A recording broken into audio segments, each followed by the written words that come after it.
Hey, good morning, YouTube. My name is Kenny. Thank you for checking out the channel. Today's video is going to be all about the motor that we have completed that's going to be going in my 2005 Yamaha Banshee. All right, everyone, if you enjoy this kind of content, make sure to hit that like button and subscribe.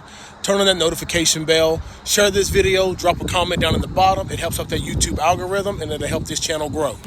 I love the chase and the hunt, and I set the pace when I'm running. I always take what I want and I always give it 100. Don't need a bank, no I'm funded. Play the game like it's nothing. I'm always thankful for something. Don't take for granted, stay humble. Now wake up!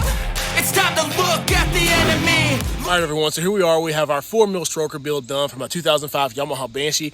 If you have followed along with the channel, you know what it's going to be about. It's going to be a complete video of everything being together and of talking about it. It's not going to be a complete motor build video. I do have all that separate into smaller, different videos. However, this one here is just going to be going around talking about everything that's done for those who haven't been following along and just come across my channel recently. All right, so here we are, looking absolutely amazing. So from what you see, all of the silver is Cerakoted, a Glacier Silver Cerakote. So it is part number C7700. It looks absolutely amazing. You can spray it out of any regular HVLP gun. They have their recommendations, but I did just use one that was simply from Harbor Freight. I will link it in the description section, as well as one from Amazon that I've used. Both give me the same results. I did split this down, open up the cases, and make sure everything in there was good. I Cerakoted it with the cases apart. Can you Cerakote it with the cases together? I would assume so, but I would assume that once you seal over top of these areas that's supposed to crack, it will give a less clean finish in the future once you decide to take this apart. But it does have a hot rod extruded and welded 4-mil stroker crank down in there. Absolutely great, no problems with that. You can pick one of those up at places like Fast or at any of these different other kind of companies. I think Vito's might have some, but I'm not really sure what their brand is. But 4-mil stroker, true and welded is what I decided to go for. Transmission and everything was absolutely great, so we just took all that out, put all that stuff back in there. On top of that 4-mil stroker, what we do have is the Cub Serval cylinders, which is the uniblock design that Fast sells. CPI, they have a 68 millimeter bore along with that stroke, gives me that 421. They did come with a cleanup port from Fast, just cleaning up some of the cast imperfections. I would assume nothing crazy.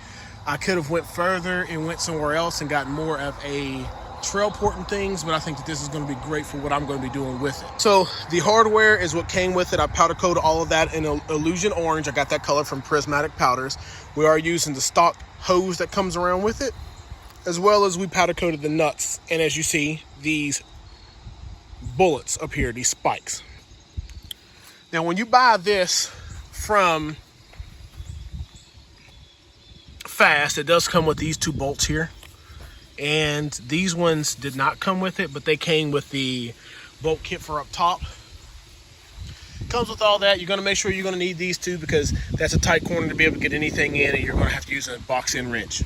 Inside here, we do have the new Wisecoat piston and rings. These are Nicosil cylinders in here, so hopefully they last. Everything goes really well. So we're at a true machine that I'm ready to be using. And when I say it's true, it's going to be a lot more powerful what I'm going to be doing. I know a lot of you all are running these like drag builds and all that. This isn't that. This is going to be going into a trail machine and something I'm going to be using out here on the property that I have. And when I go to my parents' house, just a ripper. It's going to be fine. It's going to be fun. And I also am going to be having a more trail-friendly oriented bike that I'm going to be using, which is 4-stroke. So this is literally the toy that I'm not going to be doing anything crazy dragging with. But back over. So I think I told you everything about the bottom, about the jug, everything looking good. Like I said, super clean, the Cerakote. Right up here, we do have the Chariot head, and it is a cool head that came from Raceline Racing. I got it online, not too much, 180 bucks, $185. Got an install video on that as well. I did double washer here. So I got the copper washer with some stainless ones on top, just because I was concerned about bottoming out these. I didn't want those to be bottomed out, and then with heating in different cycles and stuff like that, things get loosened up. So that's not going to hurt anything. It's absolutely fine. We do just have the BR8ES spark plugs in there. So that's what we're going to be running.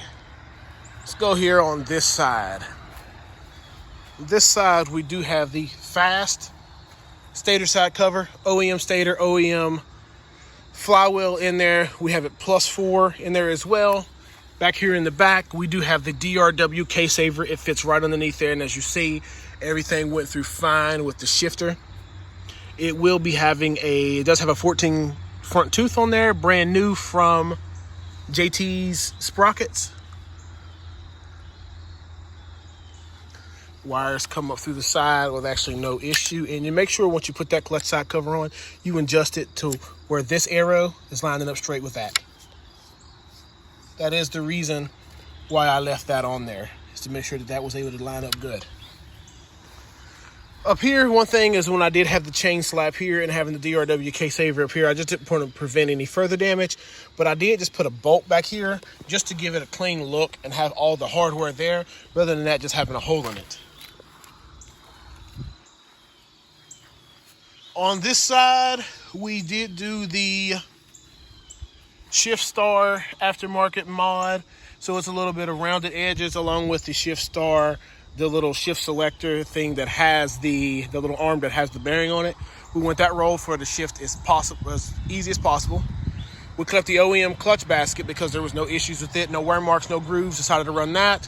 We went with a high flow impeller and a aluminum sprocket OEM clutch fibers with the Mod Quad lockup and the orange leg sand. Ah, that looks good. Look at that.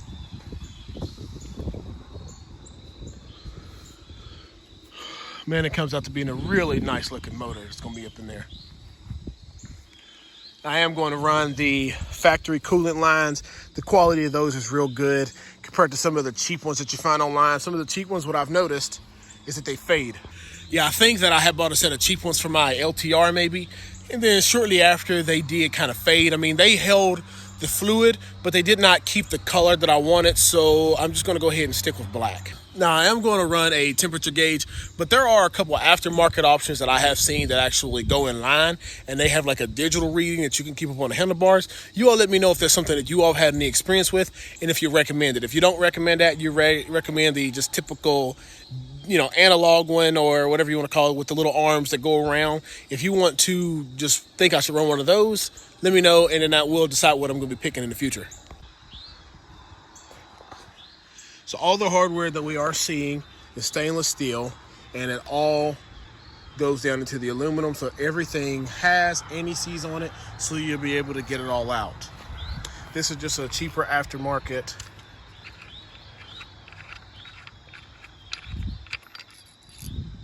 oil level, a little oil dipstick. So basically this one is a little bit shorter, so you just want it to be covered on the tip. You don't need it to be half up or half anything. And then, you can use the sight window to just make sure that you have enough oil in there. I'm eager to get this thing filled up, but I said I'll wait until I get it on the machine to do that. We're going to be running V-Force 4s, 35mm carbs, K&Ns off the back, along with the shear exhaust. I think I might get some of that stuff lined up now just to get the shears on there. Yeah, I think it looks really good. So, quick glimpse of this, more into the next video, but we'll get this one closed out shortly. Yeah, those shears look really good. I'm not exactly sure how they're going to sit, once they get in the frame. I'm not sure if they're going to be more upright or more down, or because I'm just trying to go by the angle of these here, how they're going to sit in there. Yeah, that looks real good. Man, don't that look good?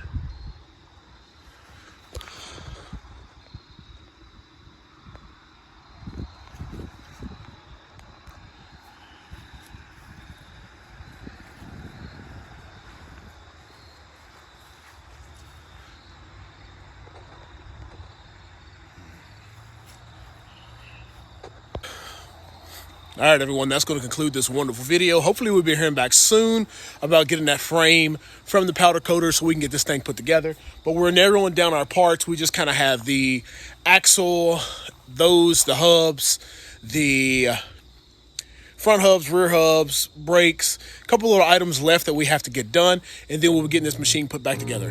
But if you enjoy this kind of content, make sure to hit that like button and subscribe. Here's the full playlist right here. I can feel the blood creeping up from the heathens. Got will, got fight, got pride, got reason. If they wanna go eat, then you know I'm gon' feed them. If you're coming for me, hope you're ready for a demon. I got eyes in the back of my head, I'm seeing. Take me for granted and you know I'm leaving. I'ma take what's mine with the webs.